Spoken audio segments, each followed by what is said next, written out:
Watching LSSC TV, which is an acronym for Living and Surviving with Sickle Cell. I am the host, a Boogie Gaza King 516, aka King Zito. Please like, comment, subscribe, share, hit the bell for all notifications, all that good stuff, where I can stay in contact with you and you can stay in contact with me. If you have any valuable information about sickle cell or like to share your story on my channel, I prefer a DM on Instagram at A_King_Zito. ZETO. Today's video is brought to you by, I was doing research on Google, and the article name is Change for Sickle Cell Anemia. Remember I said I was going to bring you this video the other day. I ran across it. It's a cool video. I'm not going to keep y'all too much longer. Let's get into the video.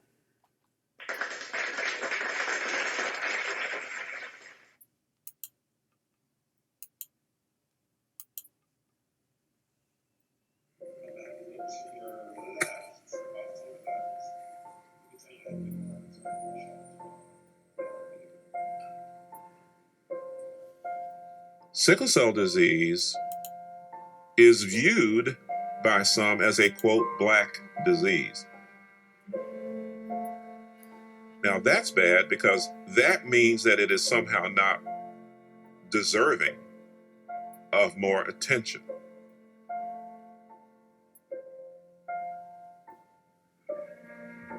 In that time frame of 100 years, there was still only one medication for the treatment of sickle cell disease.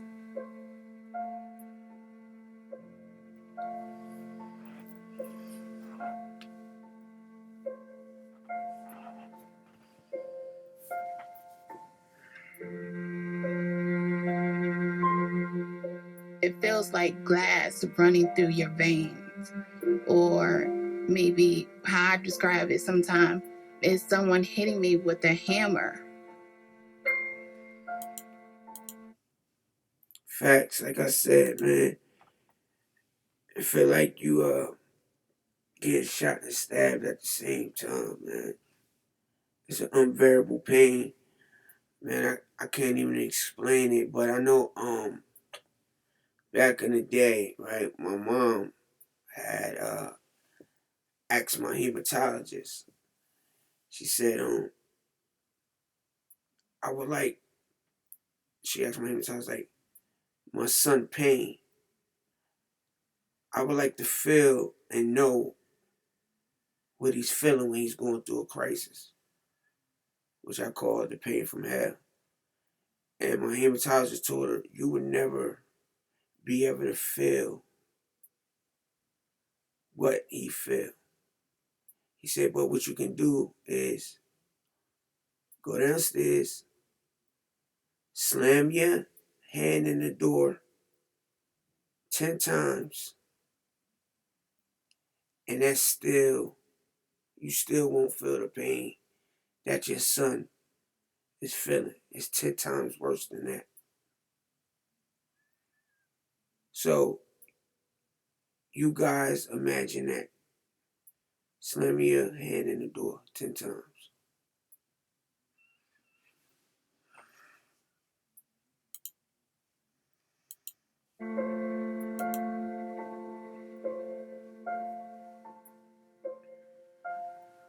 I was like, oh my gosh, this is a big surgery. Like, it's a head surgery. I was just like, am I gonna wake up brain after surgery at 12 or years not? old. Am I gonna feel the same? And I was like, is people gonna look at me different after?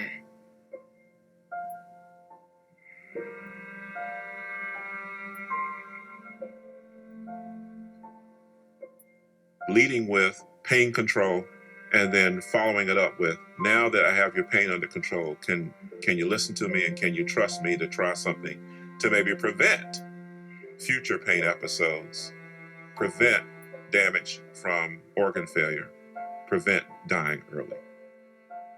Because when you're in the hospital, you're terrified. People die of organ failure. Like I said, my spleen, my appendix, my gallbladder, my adenoids.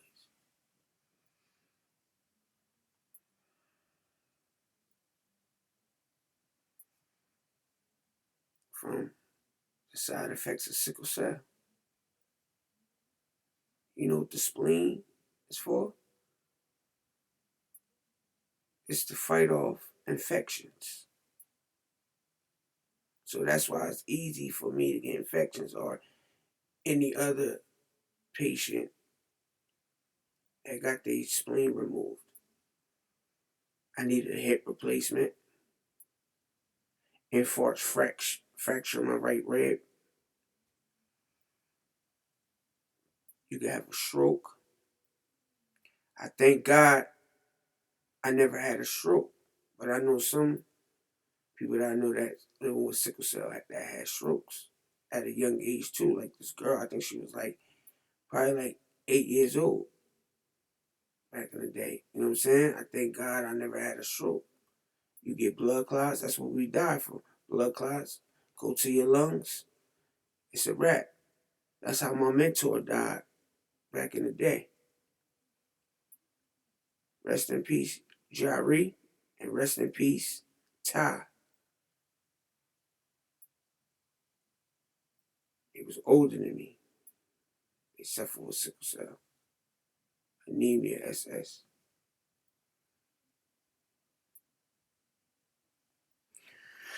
You just don't know, man. So when you're in the hospital, you really don't know if you're going to make it out. Yes, this disease is a stigmatizing disease, and yes, you've been mistreated in emergency rooms, and yes, up until now, people have not cared for you. See that? The way you deserve. Facts. The stigma associated with sickle cell disease is the one thing, if I could change, I would. For real. When we come to the emergency room, yo, my mother, a couple nurses, a nurse practitioner. I used to make myself suffer. My mom used to have to beg me to go to the emergency room while I get in a crisis because I didn't want to go to the emergency room because the stigma, they judge. They think you there for pain medicine, which they give us pain medicine at home.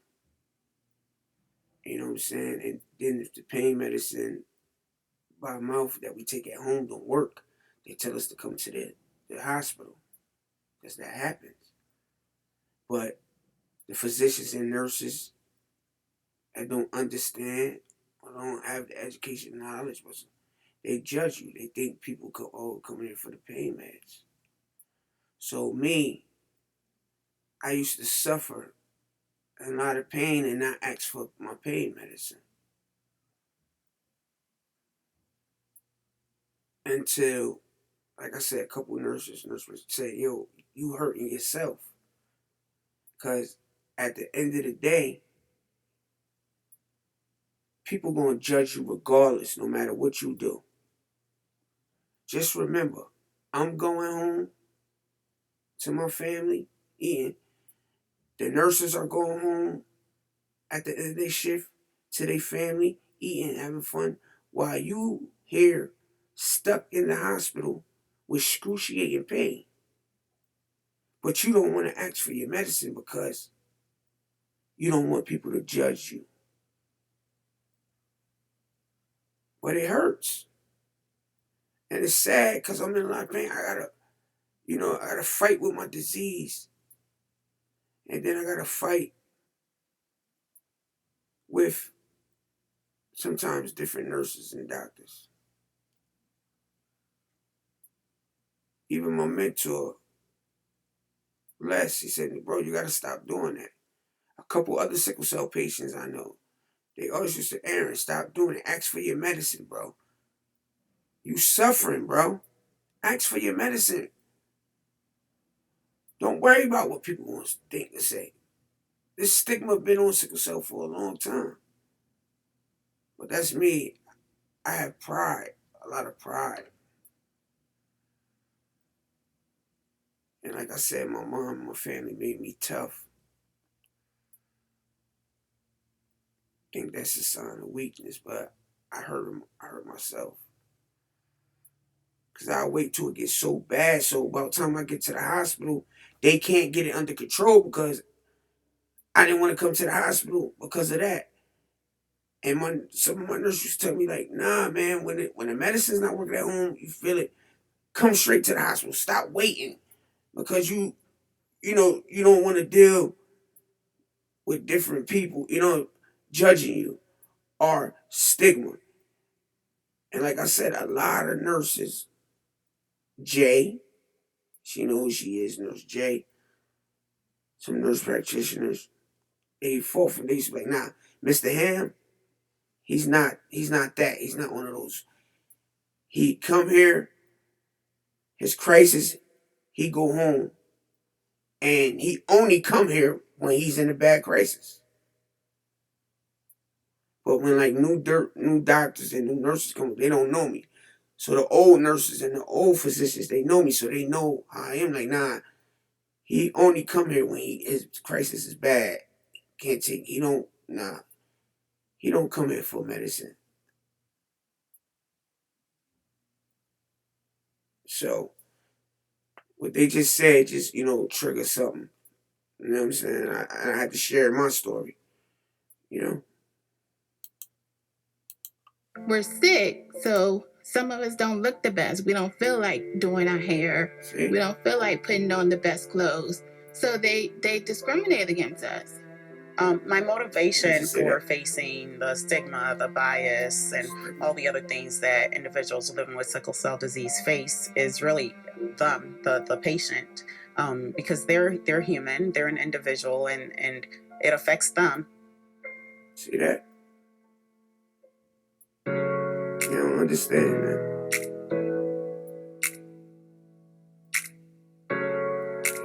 Having the right doctor is extremely important because a lot of physicians these days do not know about sickle cell as they should. Doctors should be thinking about the patient's feelings. Your patient is not only your patient has feelings. Your patient is a regular person, just like you. Facts. You do that in a way where you're convincing the patient that you believe in them and you're not begrudgingly treating them. You got a friend for life. Shout out to you, Doc. We are on this journey together. And that nurse that was in there, shout out to y'all. Salute y'all. Doctors need to come along because there is actually something to be done. And we're not even doing all that there is to be done right now. See that? So as we discover more, we should do what we know to do. Despite all the known complications where sickle cell disease can cause, our role and our goal is to partner with them and try to prevent as much as we can from happening. And the future looks bright. We can change sickle cell disease. We can change sickle cell. Our partnership is our strength. Right.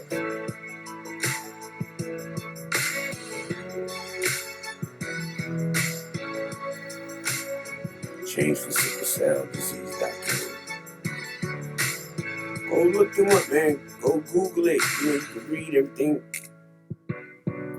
I saw this video, and it was a cool video. Like I said, I was doing some research, and I saw it and I checked it out. That's why I had to bring it to y'all, man, because people don't know what we go through. That's why I always say we have to deal with physical pain and mental pain. And like I told y'all,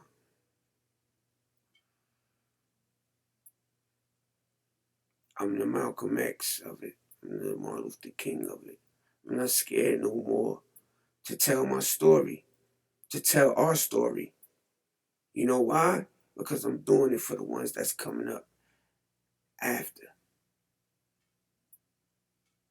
The babies that's coming up now with the sickle cell disease. And tell them it's cool to express your feelings. It's okay. Don't suffer more than you have to.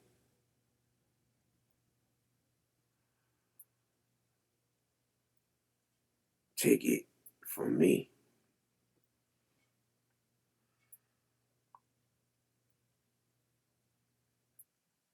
I used to make myself suffer because the stigma that they give us.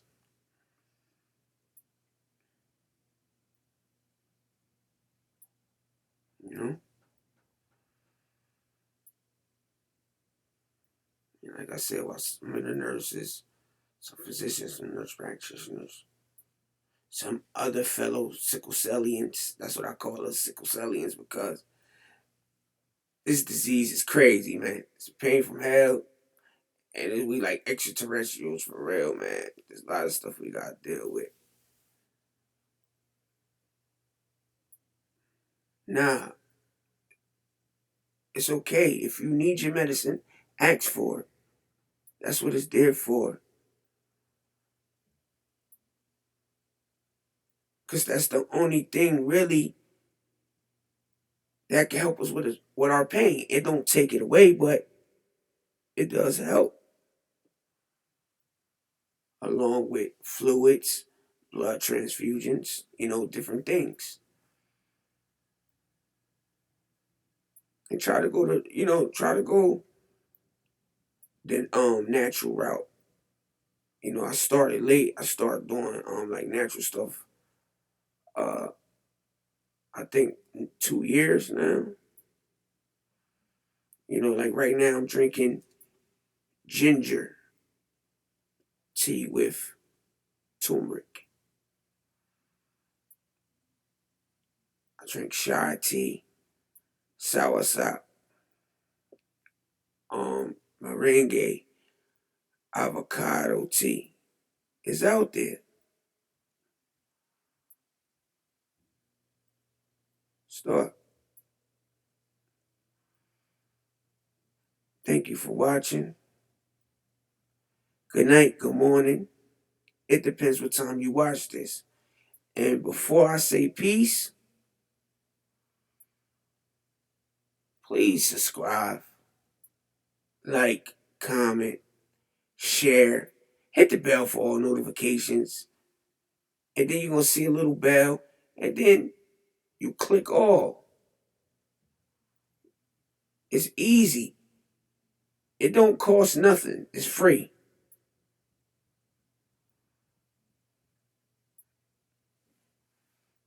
Peace.